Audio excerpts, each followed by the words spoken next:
fait une déclaration. J'assumerai. Je vais vous lire. Tu viens en ce jour, 4 février, de t'acquitter dans le calme et la discipline de ton devoir civique en votant en faveur des candidats de ton choix, en fonction de tes opinions politiques. C'est l'occasion de te féliciter.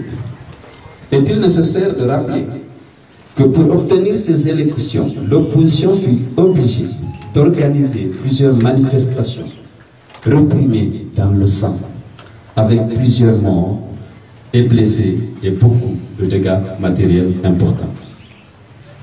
Pendant que le peuple attend la publication des résultats issus de ce vote, dans plusieurs circonscriptions, les CACV procèdent à l'annulation, à la substitution des PV dans les bureaux de vote favorables à l'opposition, ce qui va entraîner inévitablement des résultats différents de ceux qui sont sortis des urnes.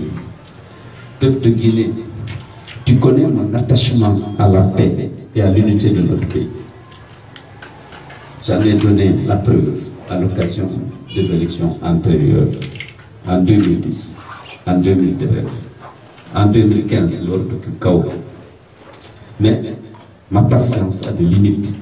Et je ne saurais davantage continuer à cautionner cette mascarade électorale. C'est pourquoi je dis haut et fort que l'UFDG n'acceptera pas des résultats truqués et se battra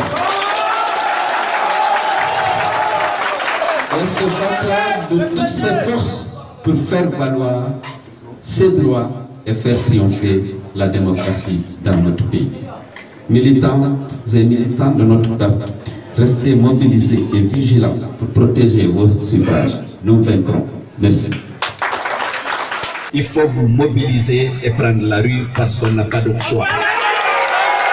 Mais la décision politique de spolier l'UFDG et de déclarer la liste RPG vainqueur dans toutes ces communes que je viens de citer, du Breka,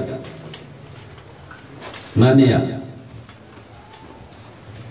Kindia, Bixin, Matam, Matoto, j'ai appris même Kaloum, je ne sais pas s'ils ont diffusé, peut-être qu'ils vont épargner la dame, de ce qui a été infligé à l'UFDG. Je ne parle pas de Kissidou, de Sidékouré, où on a été complètement spolié par ces commissions administratives de recensement qui ont reçu des instructions fermes et qui l'ont appliquées, bien entendu. Je suis vraiment triste pour notre pays et pour sa démocratie. Je voulais pour la Guinée une démocratie exemplaire, une démocratie apaisée, où on respecte les règles, où on respecte le suffrage des citoyens. Mais vous vous rendez compte, comme moi, qu'on en est loin. Alors, il faut vous mobiliser et prendre la rue parce qu'on n'a pas d'autre choix. Vous savez, l'UFDG subit très souvent, à l'occasion des manifestations, à l'occasion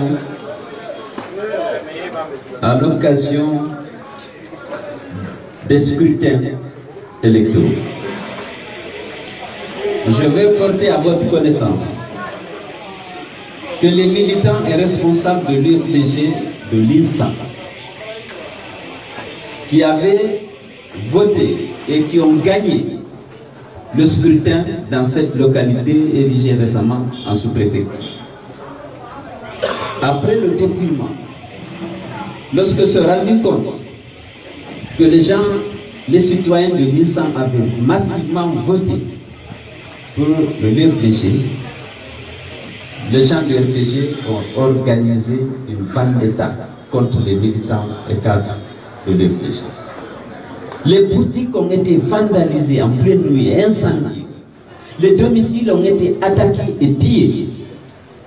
Et lorsque ils ont fait appel aux forces de l'ordre pour maintenir l'ordre, ils sont arrêtés et n'ont arrêté que les cadres de l'UFDG qui sont aujourd'hui incarcérés tous à Kindia. Comment expliquer que ce qui est gagné qui étaient satisfaits de leur victoire, soient considérés comme les auteurs de ces crimes.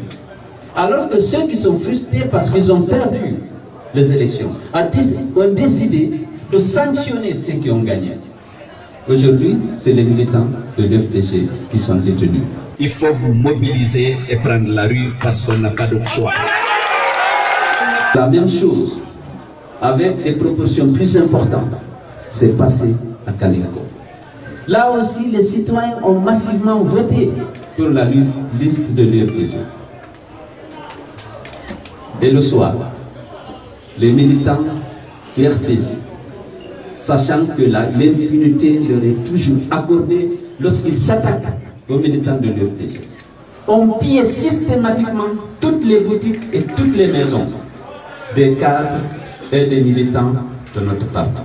Aujourd'hui, la majorité d'entre ceux qui ne sont pas arrêtés, parce qu'il y a 80 qui sont détenus et incarcérés à Farana et une soixantaine à Dabola parce qu'il n'y avait plus de place dans les prisons de Dabola.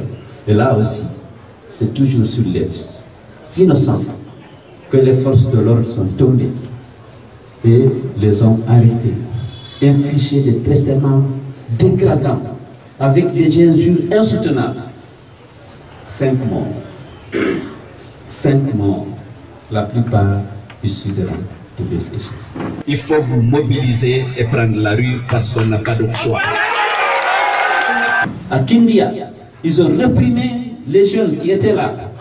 Et là aussi, ils ont bastonné un jeune qui a rendu l'âme au diable. Ils n'auront pas droit à la justice, comme les nombreuses victimes, ceux qui sont tombés lors de nos manifestations pour obtenir les élections locales.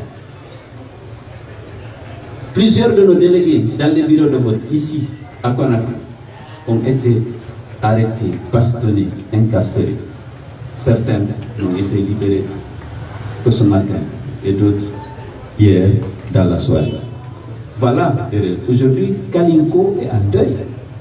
5 morts. 5 morts. Et toute la population présumée être de l'UFDG arrêtée, détenue illégalement dans les prisons de Farana et de Dabola. Alors ça, cette information aussi devrait être portée à votre attention. Hier, ils ont tué à bout portant sur un jeune à la carrière. Un jeune à la carrière à bout portant des forces de défense et de sécurité. Aujourd'hui, ils ont investi la maison d'un militant, d'un responsable, d'un cadre que l'UFDG sont en train de détruire à l'heure où on parle, sa concession à la carrière. Vous pouvez ici là constater. C'est tout ça, c'est pour nous intimider, mais on ne reculera pas. Il faut vous mobiliser et prendre la rue parce qu'on n'a pas d'autre choix. Il faut que la démocratie soit intégrée, comme dans les autres pays. On ne peut pas continuer à violer les lois de la République, à priver le peuple de son droit constitutionnel de choisir ses dirigeants au niveau local, au niveau national et au niveau législatif. Ça, c'est les campagnes d'intimidation et ça ne marchera plus. Il faut qu'on soit mobilisé pour résister parce qu'il faut que notre pays soit un pays dans lequel les droits des citoyens soient respectés. Je vous remercie.